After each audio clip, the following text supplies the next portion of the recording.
Welcome to Unedited. We're glad to be here today. My name is Jordan. I'm joined by Ethan. How are you today, Ethan? I'm doing so good. How about you? Yeah, doing pretty good. Doing well. Doing a little tired today, actually. Yeah, we were just saying to each other before we started. A little tired, right? Yeah, and it's morning. That's a funny thing, right? Yeah. So when we're recording here, so I mean, it's amazing sort of weather that we've been having, though, right? I know. Like it's summertime weather right now. So I think maybe part of it is just that been out more often, out in the sun and stuff. And that just takes you down a little bit, right? Have you been getting out more often? I have. I'm going to go on a little mini rant here, okay? All right. Because I love summer weather, and I love the fact that especially in Saskatchewan we get so many more sunny days than usual. Yeah. Now we are getting rain this year, which I'll count as a good thing, because I know the farmers. I heard them on the radio today being interviewed on one of the morning shows talking about how like this is like already as much rain as they had the last 2 summers, right? Yeah, so exactly. it's a good thing the moisture is needed. But what drives me bananas in sometimes in this area is that you can get a nice hot sunny day, 25, and you want to go outside, sit down, put your umbrella up, and the wind is 50 an hour. Yeah.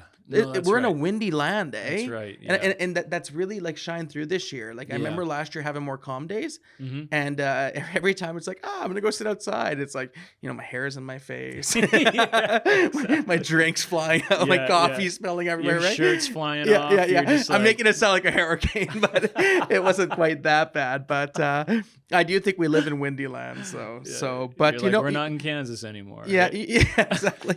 But back to the point. Yes, I'm glad it's nice out, and it has been good to get outside a bit more. I hear you though, because I went for a little stroll yesterday. Umbrella. And that's right, I went for a little stroll, and it was just so windy. It's just for anybody who's not in Saskatchewan, who's listening or watching, it's just a wall of wind. It's not like gusts. It doesn't change directions. It's just a constant force. Yeah. And I mean, I like it, but for recreational activities, it's tough. Yes. Going for a bike, man, when I take a bike ride, I go out and like you have to be so aware of your headwind or your tailwind, because if you go out feeling great with wind at your back, like you can actually go 10 kilometers faster, like with the same amount of effort if there's wind at your back, But then, coming back, I've done that a few times where I've been out maybe 10 kilometers away from my departure point. And then you're like, I have to face this the whole way back. That's the issue, right? And it affects the weather, like the feel outside too, because like soccer games have been interesting. My daughters play soccer. So awesome. And even though the temperature could say 15, 16, with the wind and stuff, like you could be sitting out there freezing with a coat on kind of thing, right? So like just wicks it, you got to kind of take it all into consideration. So needless to say, we're learning a little bit more about the prairies every year, right? That's right. It's our little life on the prairies. Absolutely. Well, let's jump into the episode. Time for In My Feed. In My Feed. Ethan, why don't you take us away? I'm ready. Are you ready? I'm ready. This one's going to blow your mind. Okay. I hope so. So I was very excited when I saw this in my feed, and I knew immediately that we had to talk about it here. Okay. So have you ever watched Star Trek, Star Wars? A little bit, but to be fair, I'm probably the last person you should ask that to. But I have watched it a bit. Yeah. Okay. Yeah. So the reason I ask is because let's focus on Star Trek. In Star Trek, there's something called warp speed, where the ship will generate a warp bubble around itself to go faster than light. So it's kind of like how in Star Wars they jump to hyperspace or whatever, the ship just disappears, right? It blinks away. And this is a science fiction trope, but it's actually something that has been theorized about being possible in terms of how do we break the laws of physics. There's Einsteinian physics that tell us that like because of inertial force and stuff, if you're trying to travel faster and faster and faster, eventually there's a point of decay where you're not able to continue.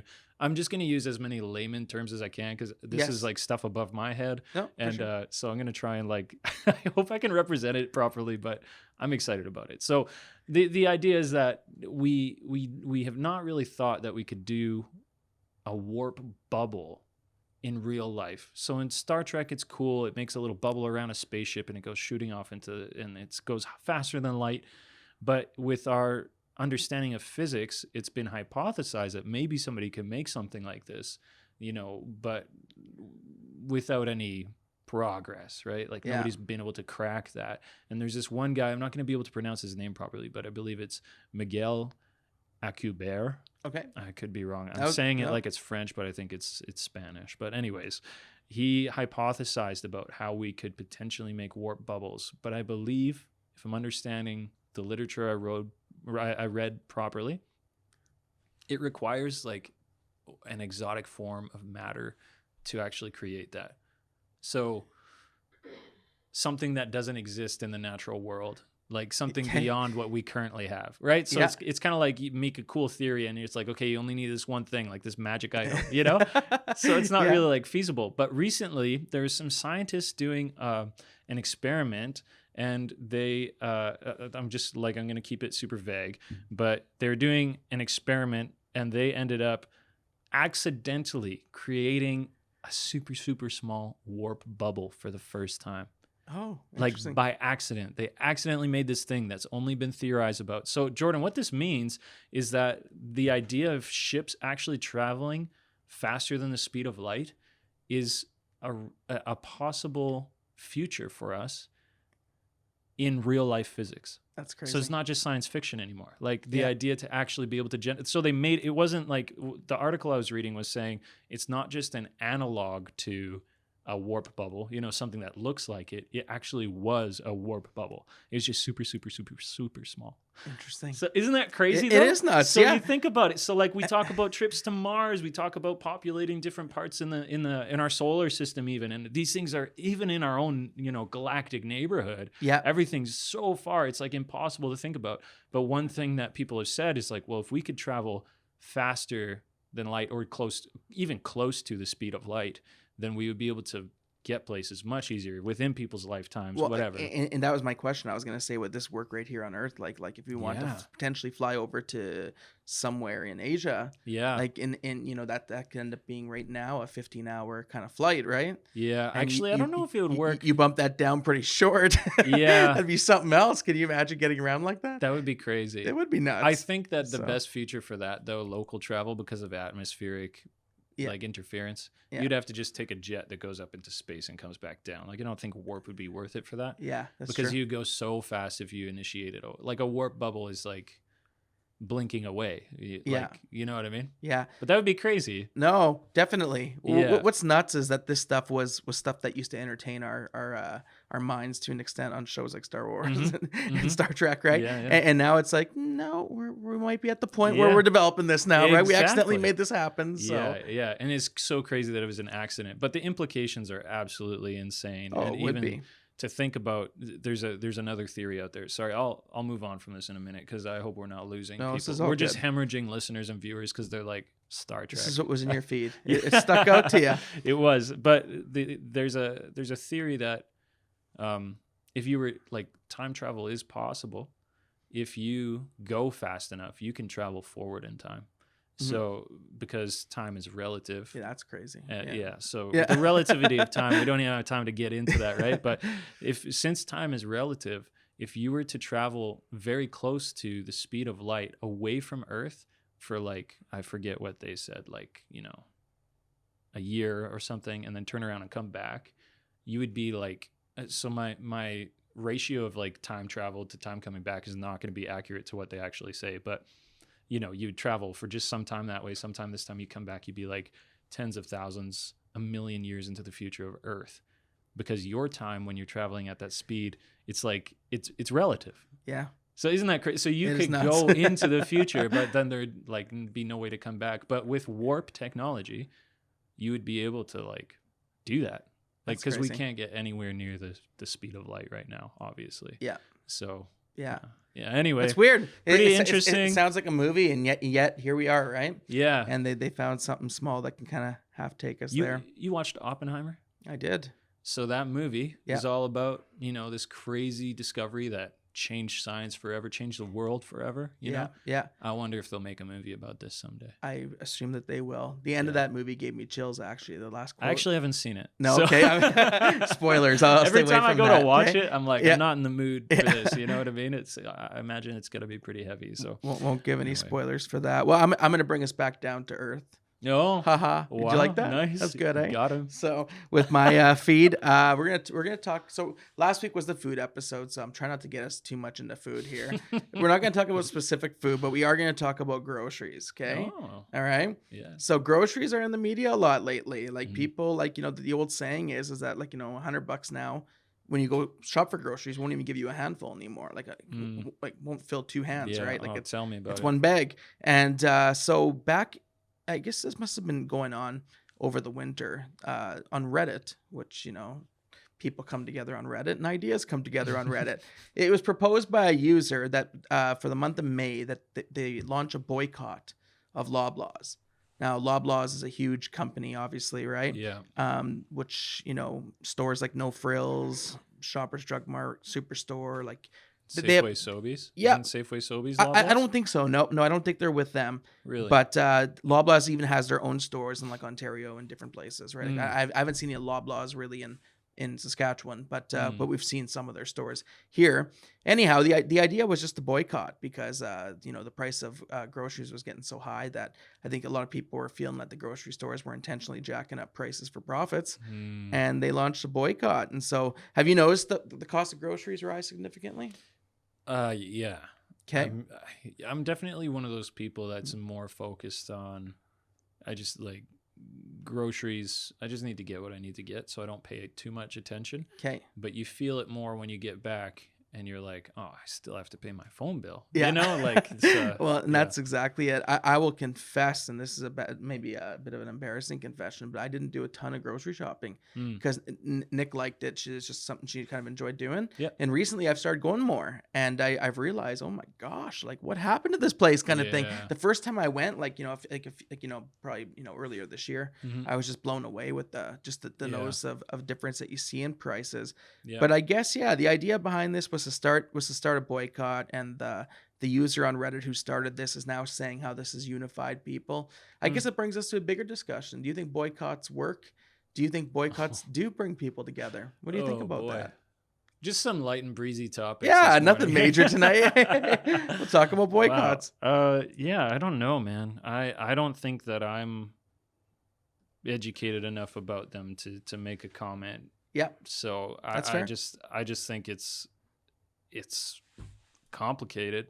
I mean, what do you think? Like, what do you think about what's going on? It truly is. I don't know what to think about it. I just saw that this came up in my feed this past week, and it talked about how like this user who started this boycott is trying to push this more into June. It was just meant to be a 1 month thing to maybe send a message, right? But obviously, I assume the grocery store is still profitable. It has such a huge reach, is what I read in the article, right? That it'd be almost impossible for this to ever fully happen, right?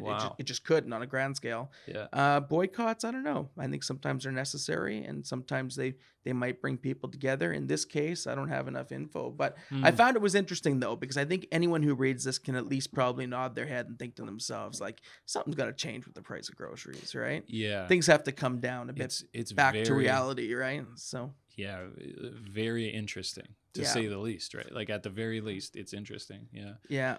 That's kind of a big topic, right? Like everybody's like the people freaked out with eggs last year. Remember that? People were like treating them like they're gold. And I mean, I noticed the price change, but I went out for breakfast with some family one time. I was in Ontario though, so some prices are different out there, right? And in Ontario, we went out for a big breakfast, and all of us were just ordering like the staple, like, I don't know what they call it. Traditional breakfast. Out here, it'd be like a farmer's breakfast. Out there, it's like the logman's breakfast or something. The bushman's breakfast or something. But they bring it out, and it's big. It's huge. And I ate everything I could, but then there's like an egg, and I was just like, I don't know, I can eat this egg. Like, I'm just super full. Yeah. And then my family was like, you just gotta, the egg is so expensive. You gotta eat the egg. And I was like, well, you eat the egg then, but like people were upset about eggs, Like, it's so true.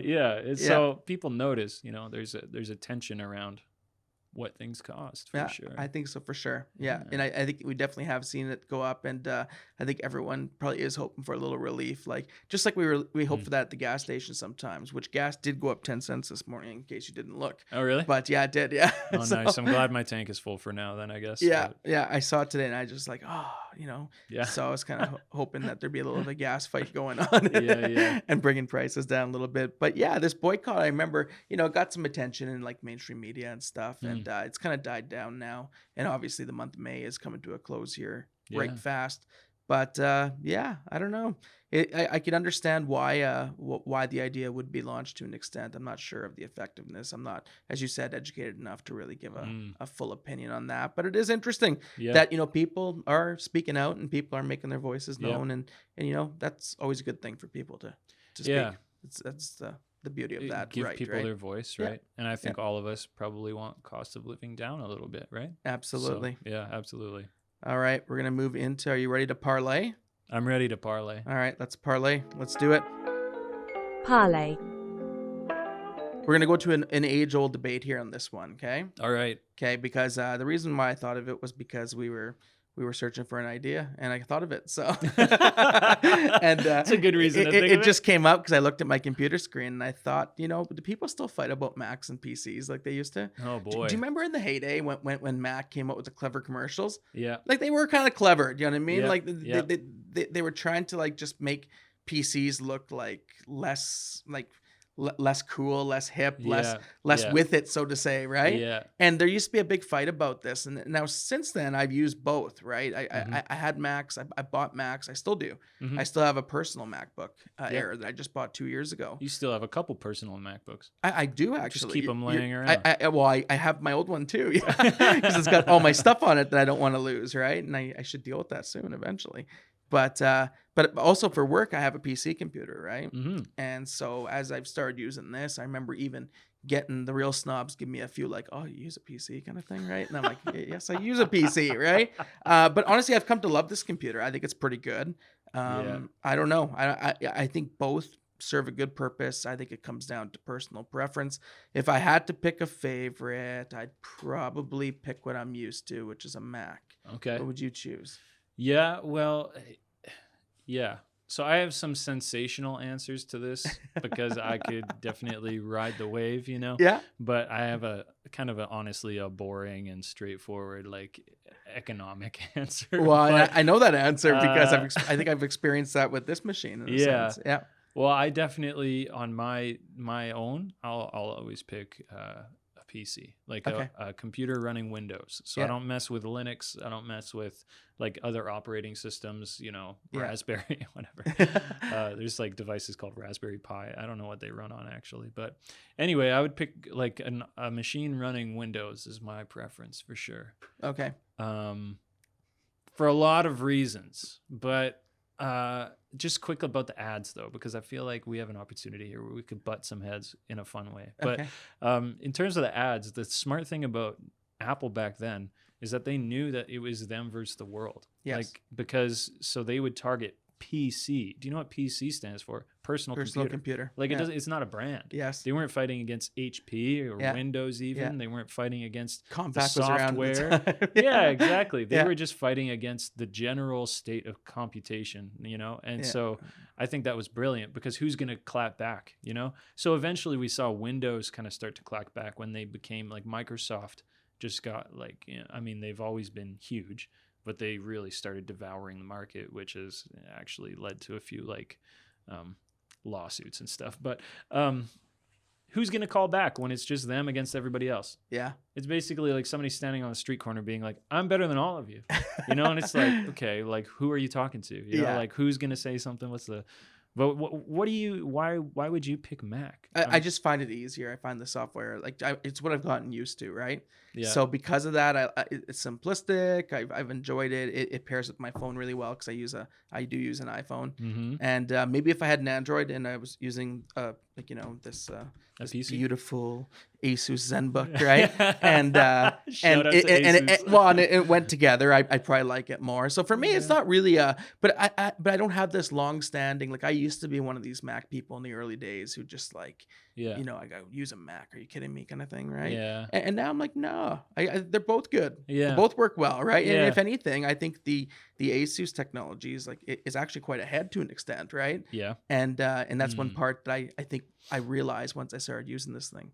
Yeah. So I don't passionately get into this anymore. At one point I used to, like, if we did this talk 10 10 years ago, Yeah. we might have had to taken a break and Well, and I feel like and, that's fair too, though. taking a chill pill or something, right? So we don't start socking each other. Yeah. But that's So- fair because even in a different time, the debate was different too. Because I think that Mac, when they were really breaking out into, MacBooks and stuff, because there was the Macintosh desktop computers and stuff, right? But the MacBook really changed a lot of things. Yes. And they were powerful and they were Yeah. light and they were built well and the software was polished. And it's the same thing with iPhones where they just nail the hardware. They never change, which is because they're nailing it, right? Yeah. Small, really safe innovations, not Simple. even innovations, upgrades, changes. So like iPhone just got USB-C last year with the iPhone 15. Like Android's been using USB-C for like 8 years. Exactly. Like it's normal for us, Yeah. But they do proprietary things because they have full control. They design their phones to run their software. They're not designing. So I'm getting into Apple in general here, right? But even with MacBooks, right? Like they design their machines to run their software. They control everything from hardware to software. And when you have issues with computing devices, whether it's a personal device like a phone or a computer, lots of times it's trying to get your software to agree with your hardware and stuff, right? Mm-hmm. And like I'm not the biggest computer guy, so I try not to get too deep in this here, but Get too technical. Yeah. But like when you build something for the product it's running, the software, it's just seamless. It does. Like you've got everything perfectly worked out. Yeah. Mac with their new, is it M5 chips now, I believe? Yeah. Or is it M4? I'm not sure where they're at with that. I think it's M4 maybe. So, okay. I could be behind a generation. I don't keep up with Mac too much. Yeah, I would assume it'd be the lower. Yeah. But they these new M chips that they've been doing are crazy, man. They're so smart. They're so fast. It's amazing. And they're super compact, I mean, all chips are just getting smaller and smaller. It's crazy. But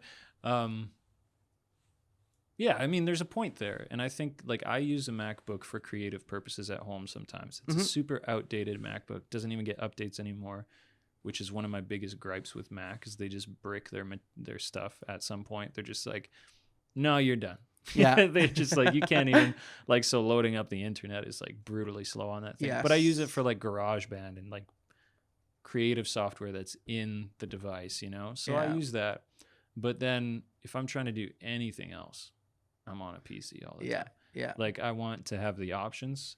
Yeah. One thing that I don't like about Apple or Mac is they like restrict your ability to do certain things, Okay. They're like, you can't even get into like all the properties of things from a MacBook because they're like, you don't need to worry about it. As the user, you just do what we tell you to do with the software, just click, just point and click, grab that, tap that, throw that, just tip it. That's interesting. But then with Windows, you like as an operating system, Linux is even further, which if you're into Linux, you're like a computer person. Yeah. But Windows, like everything's accessible. Like you can just get in there, you can get your hands dirty, you can Kind of mess create what with you your want, right? yeah, you mess with your partitions on your drive and like literally anything. Yeah. And I remember that. I remember hearing that was one of the early complaints from a lot of people was that like even with the MacBooks, you couldn't add to them. Like what it was is what it was, right? There was no building this stronger. There just was no room for it, right? Like it just wasn't. It wasn't built in that design. It is the M4 chip, by the way. Oh, there just we got go. introduced. Thank you. Appreciate that. Yeah. So that came out, which is interesting to me. It shows how I don't know much about technology because I thought we were on 2 for some reason. Yeah. But I guess we're moving ahead. But no, we're not going to get our gloves off too much for this one. I don't think anymore. I think we're pretty reasonable about it here. I think we so. see the pros and cons of both. Yeah. But it's a good parlay topic. It is. I could talk a lot longer, but people would be falling asleep. So okay, we should probably leave it. We're gonna move on. Okay. Mac versus PC, still a debate for some people. Like I said, I use both, and both have been good to me. Yeah. So Yeah. no big fight for me anymore. Even though I would have fought this battle 10 years ago passionately. Yeah. So although if you have to pick one, listeners, viewers, get a PC. It's cheaper. It's better for you. You'll get way more stuff, right? So I'll do it for you. So anyhow, so let's move on. In the neighborhood. In the neighborhood. What has been happening lately at the neighborhood church and what we're doing? Yeah, I mean, we've had, it's pretty cool. We had this weekend an opportunity to hear from a guest speaker at our neighborhood church services, specifically in the neighborhood. It was Pastor Zoa from the Village of Hope in Zimbabwe. Yep.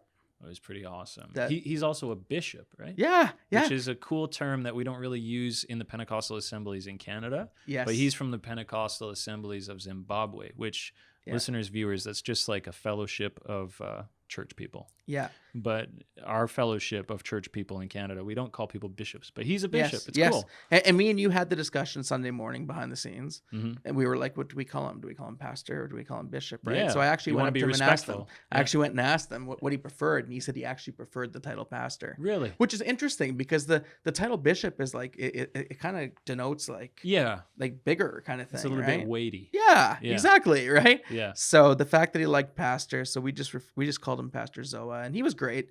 He's so good. He was good to have here with us and whatnot. Mm-hmm. So yeah, as you mentioned, we had a focus on missions emphasis. And when you hear mission, what do you think of when you hear that word?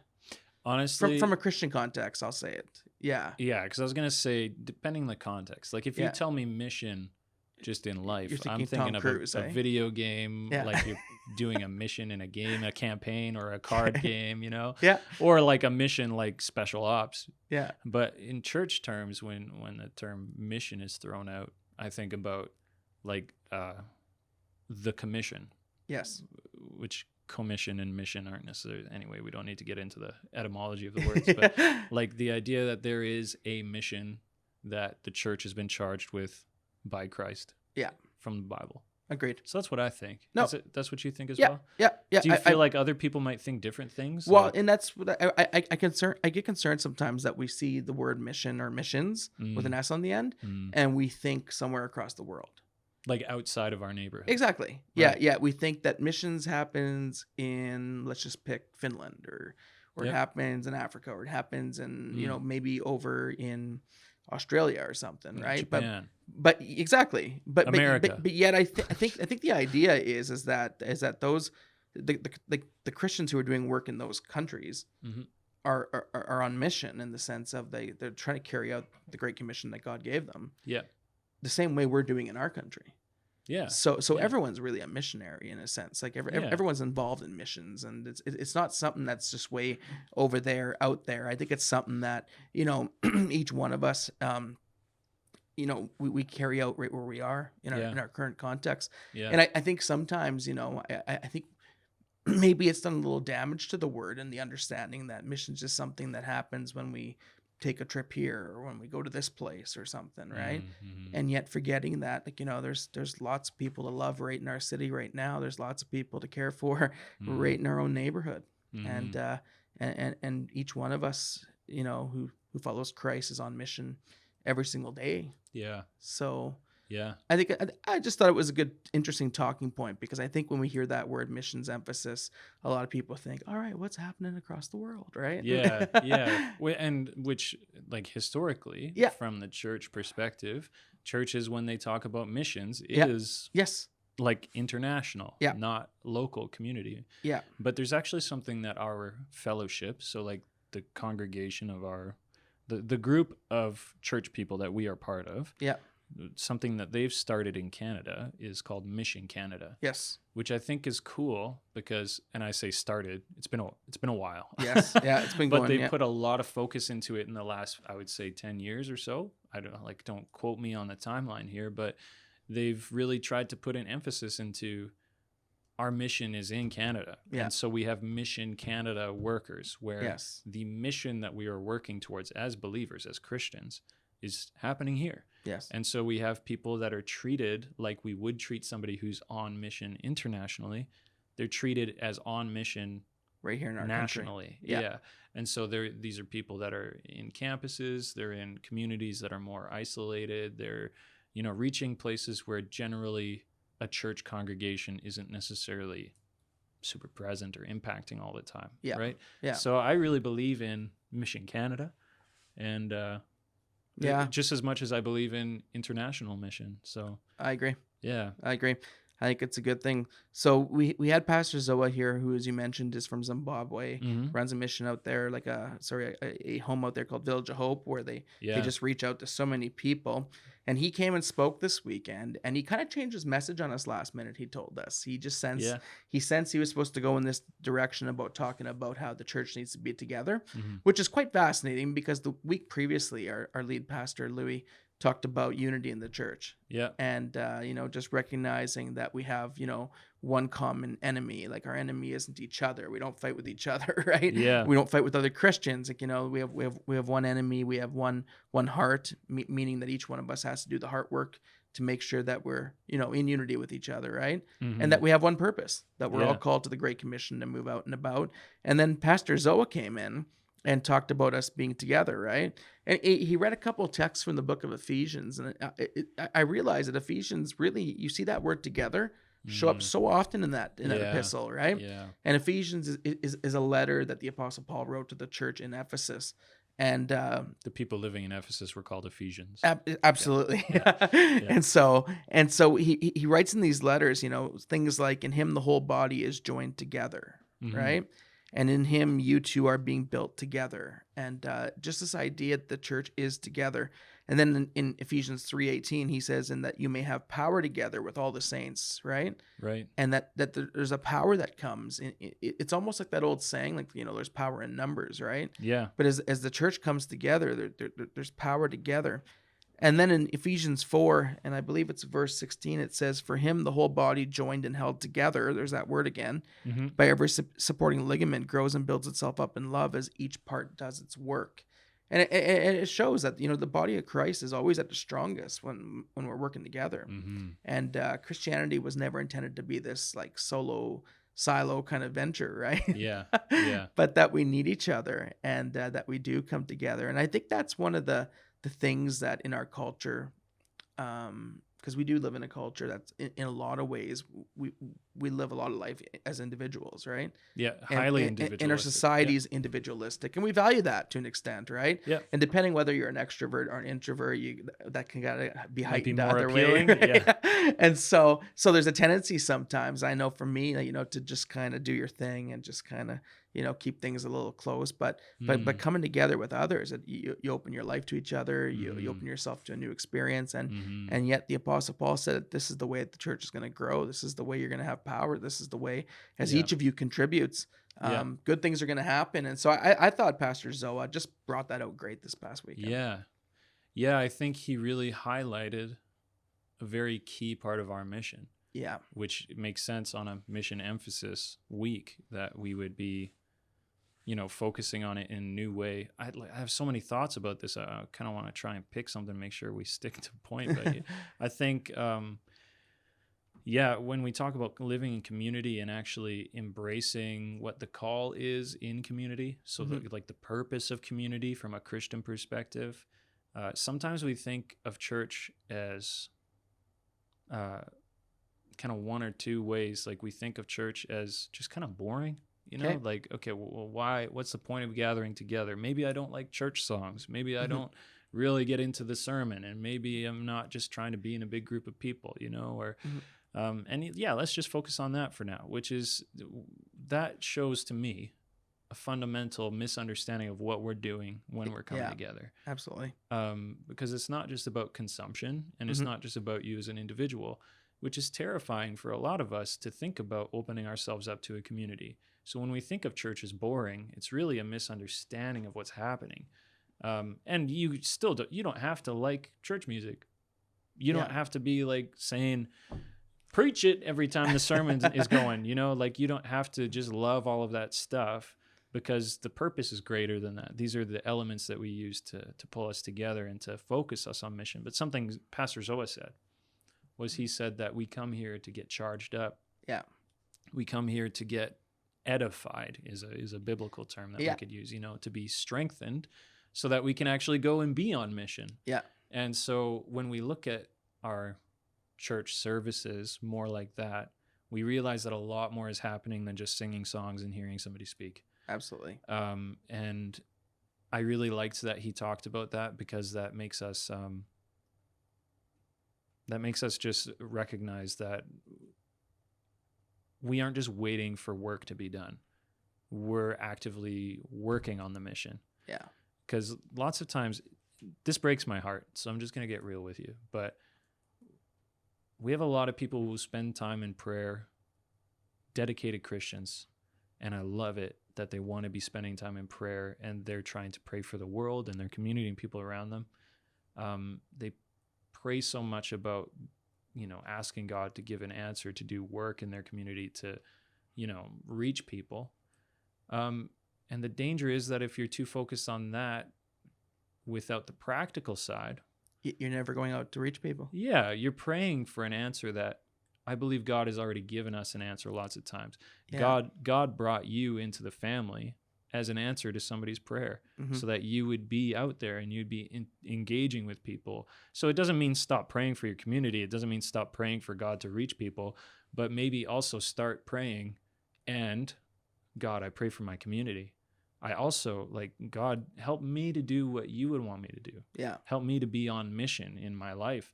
And that's what's scary about coming to church when we look at it in the bigger perspective, just to bring it back. If we think church is boring, it's actually scary to think about what we're charging ourselves to do. What we're actually trying to reach out for is very vulnerable. Yeah. It requires something from us. It's not just something we consume and then walk away. It's something that we come and we need this energy because we're going to go and do some hard work. We're going to go reach people. We're going to care for people. We're going to love them. We're going to make our communities better because we're the answer to prayer that we've been praying. You know? Yeah. Anyway, sorry, a little bit of a soapbox. No, I liked it. That was good. Thanks for sharing your thoughts. And I thought I saw a book title once titled something along the lines of Becoming the Answer to Your Prayers, right? I've never looked at that book, but I think it's describing a lot of what you're saying in a way. Sometimes you just need to make sure that along with that you also recognize that you play a practical role in this. And you're a part of this. And you said a word there when you talked about sometimes how people can see church, and you used the word consuming.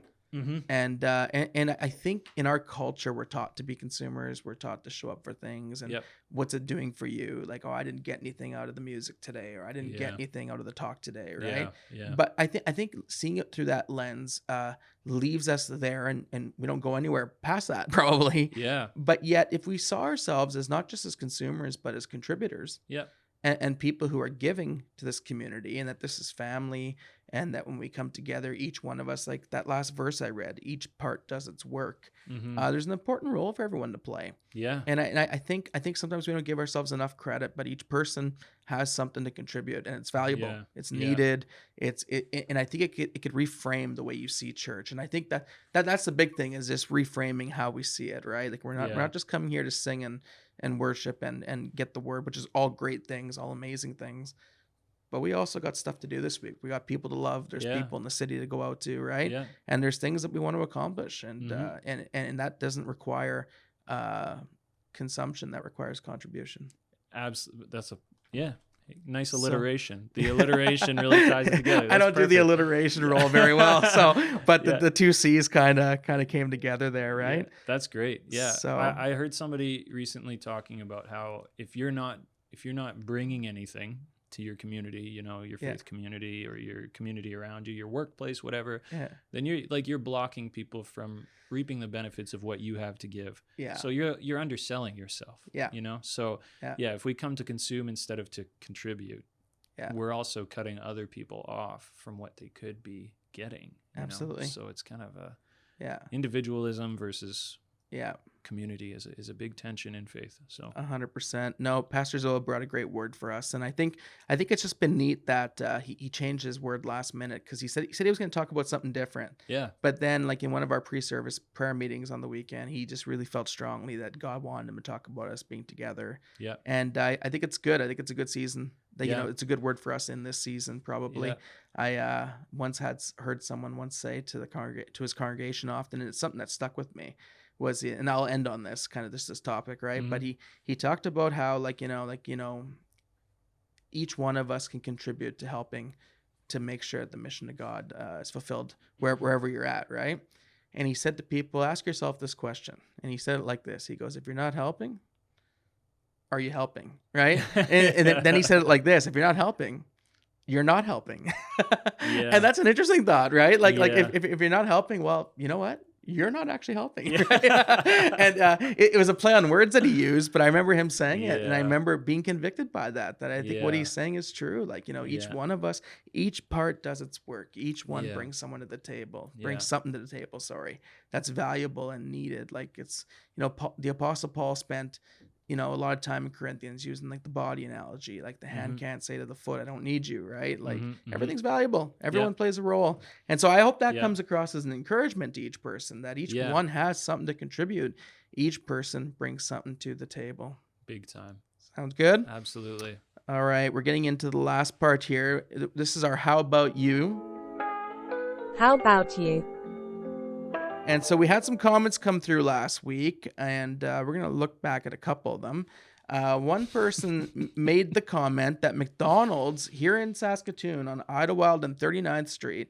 Oh, wait, sorry. Before you read that comment, what are they referring to? Let's refresh. Okay, last week we had a debate about, last week in my feed, I brought the fact that apparently McDonald's is going to be going away from self-serve drink machines. Crazy. And putting them back behind the counter, right? Yeah. And we had a lengthy conversation about absolutely. That. And I think some people, like some people love going there and just, getting a refill or two, right? Yep. And sometimes I spend hours. Just hours just refilling that root beer, right? Getting my money's worth, man. Yeah, but have you seen grocery prices? Well, exactly. Just go get your pop there, right? Yeah, like that's right. You just go refill. You have this bucket in the car, right? Yeah. I'm like, could you fill this back up with chicken strips? And they're like, that's a pop cup. And I'm like, just do what I asked. Yeah, exactly. I'm a consumer here, right? Yeah. So, but McDonald's on Ottawa 39th Street, McDonald's in Saskatoon recently had a renovation, and the drink machine is behind the counter now. There you go. And I didn't know that. Yeah, it's good information. It is interesting information. And it's local, Idlewild on and 39th. Yeah. Also, Idlewild and 39th, glad they got a renovation. Yes. If you know Saskatoon, that is like the worst McDonald's in the city. So. I don't know if I've ever stepped foot in there, to be honest with you. Yeah, I drive by. I'm going to have to now that there's a renovation. Yeah, let's go check it out. We'll go together and we'll be like, could I fill my own drink? Yeah, exactly. We'll just make a headache. Yeah. What do you mean, what do you want to drink? Don't I get a cup? Yeah. So, but I think it's going to cause problems like that for people who are used to it, right? Interesting. And the part I don't get about it is it seems like you're creating more work behind the till when it seems like a lot of these companies are trying to do everything to get rid of like having to make work. Like we type our orders into computers now, right? Yeah. So, but I don't know. I guess this is the route. One McDonald's is training dogs to flip burgers, eh? I did not see that. Because they just have to boop a button with their nose and it flips the patties. Like there's a robot, but the dog has to hit it. Is that actually a thing? No. Okay. That'd be crazy. I was gonna say though. this wasn't in my feed waiting to happen. If that was the case. You were like, I would have seen this. Yeah. I'm like, dang it, where did I miss this along the way? So yeah, check out that McDonald's new renovation, but you ain't getting a cup, okay? You're gonna get your drink filled by whoever's working there, and you're gonna smile and be happy about it, right? So yeah, and please, we're joking around. Of course. McDonald's workers, we appreciate you. 100%. Like, thank you for working and like getting us some tasty food, 100%. Every job is important in its own way. So yeah. But we were talking about ranch a lot too last week. We did. You came out as a ranch person. I did. Yeah. Blew my mind. I did. Frustrated me. Yeah. Made me a little bit upset with you. Okay. I might have overplayed my hand a little bit. Okay. Did you though? Recently, I haven't been as crazy into ranch, but there's been times in my life where ranch was like everything. Okay? Recently, since last week. No. It's been a little bit longer than that, but I predominantly use it as a dip. It's a great dip. It's a great topping on almost anything, and I'll stand by that. I gotta level with you. Okay. I underplayed how much I enjoy ranch as well. Okay. Because, well, I wanted to make you look like a freak and a weirdo so I could look like a normal guy. But the reality is, since you're coming clean, I use ranch for dip. Yeah. I use it for like chicken strip dip sometimes. It's not my first choice. Yep. But I'm not going to use it for like fries. I'm not going to use it for, whatever. But I'll use it as a dip. Yeah. But just to be clear, here's one I want you to try. Okay, if you ever make a grilled cheese sandwich, use ranch as your dip. Do that. That's good. Don't do that. No, I'm not lying. It's really good. See, I was trying to connect with you again. We're trying to repair some divides from last week, and then you go and say something crazy. I actually saw it on a movie once, and the actress, lady Amy Smart, ordered it at a restaurant. And grilled cheese with ranch. Yes, with ranch dip. And so I thought to myself, interesting. So I gave it a shot, and I'm like, thank you. Thank you to this movie that was filmed in Moose Jaw that gave me this great idea. That's all right. Friendship off again. Yeah, all right. filmed in Moose Jaw, comedy about 15 years ago. Tell me the movie if you know it. Oh, hey, yeah. There we go. Yeah. That'd be great. In fact, okay, a couple more pieces of how about you? Some feedback we had from last week, and then we're gonna pose some new questions for this week. But Absolutely. so on the topic of ranch, one person said they use Caesar as a dip as opposed to ranch. What do you think about that? You know, I like Caesar. Yeah, actually, I really like Caesar. I can do it. I don't do it, but like actually, the thought of like Caesar with a wing or something actually sounds pretty good in my mind. Yeah, because Caesar has more of a tang to it, right? Like it's tangy. Like there's a bit more bite. This is the problem. Okay. Caesar's too much for Is a it? dip lots of times, in Yes. my opinion. Yes. So all respect to the person, you know who you are, that said Caesar as a dip. I respect your opinion, but I think ranch is better as a dip I terms think, of salad I think it dressings. is better as a dip. I think I could use ranch with more stuff. Yeah. Caesar, though, in certain contexts, I could kind of understand it. Caesar wrap is better than a chicken wrap. Caesar salad, a chicken wrap. What am I saying? Okay. Caesar wrap is better than a ranch wrap. Yeah. I'm just thinking chicken would be Agreed. in them. Agreed. It's way Yeah. better in And the wrap. salad, I would rather have Caesar than ranch. Yes, me too. I never use ranch on salads. That's the funny thing. Yeah. Is it's actually like Which a is salad consistent. dressing, but that's the one place I might not use it. Very At least you often. said that last week, so I'm not suspecting you of flopping here. No, I'm not flopping here. I definitely overplayed my hand a little bit, though. I think we did there was a poll going on. There's a this poll past on week, Spotify. right? So Yeah. if you're listening on Spotify, it's awesome. There's an opportunity. If you tap the episode, there's like you can give feedback. Please give us your feedback. Just let us know what you think about everything. Yeah. But it was, do you like ranch? There's 3 options. Yeah. Yes, no, and then it depends. Okay. And you know what's interesting is that we had some pretty clear, concise, statistics here. So it's polls are only open for 1 week, producer Ashley says. So you can't get it now. It's only been open. No, you missed for this the one, last but you can catch the episode. next one though. Yeah. So you won't be able to vote on this now. But 0% of people voted for no. So nobody straight up said they don't like ranch in this vote, at least. So I wonder, but 33% said yes, and 67% said it depends. And that makes sense. Isn't that interesting? Yeah, I think that makes sense. Yeah. I'm actually shocked nobody didn't like ranch.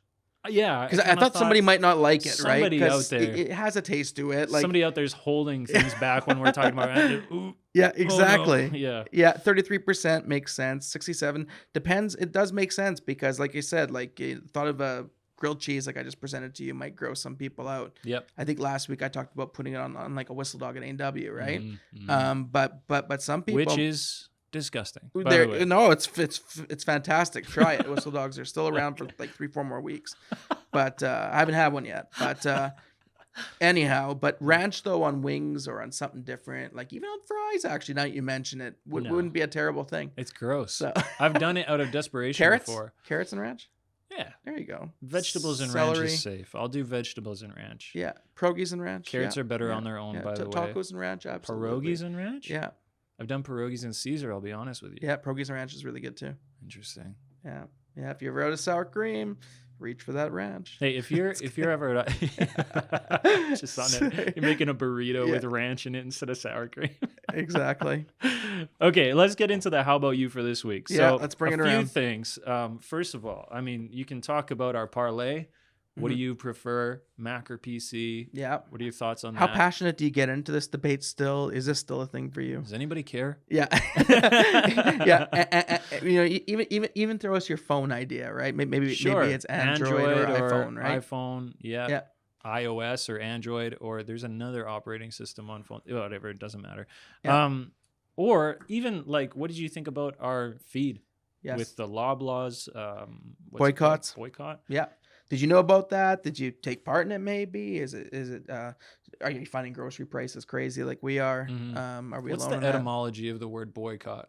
You know what? I'm gonna have to get back to that next week. Can we get back to that next week? I'll bring it back. Somebody next let week. us know if you Okay. beat us to it in the comments. We'll have it next week. And how about you? Absolutely. Or warp bubbles. Anybody excited about that like me? Maybe Yeah. some of you were like, that was the worst, most dry open to this episode of all time.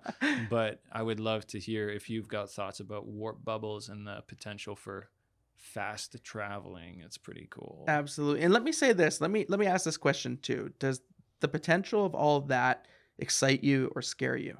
Because I think there's varying opinions on this, right? Definitely. I think for some people, they hear you talk about warp bubbles, they're like, let's go, like right now, I'll jump in, right? Like, and then other people are just like, whoa, we're getting a little too far ahead on this, right? So what do you think about that? Does that bring you? In our talk about the neighborhood, we talked about mission. What does mission mean to you? In which ways can we be about mission? There's lots of stuff to chat about. You got any stories like that? Absolutely. Any stories about being on mission, doing something because of your faith and how that went? That would be great. I would love to have a couple pieces of feedback about that. Absolutely. Cool. That would be awesome. All right. Well, we're ready for to go eat lunch, I guess? Yeah, let's go get a whistle dog, man. Yeah, you know what? We might have to. Yeah. All right. We'll see you next week. See you later. Unedited is a ministry expression of the Neighbourhood Church. Hosted by Ethan Andrews and Jordan McClellan. Produced by Ashley Drayton. Find us on Instagram, YouTube, Facebook, and wherever you get your podcasts. Thanks for listening.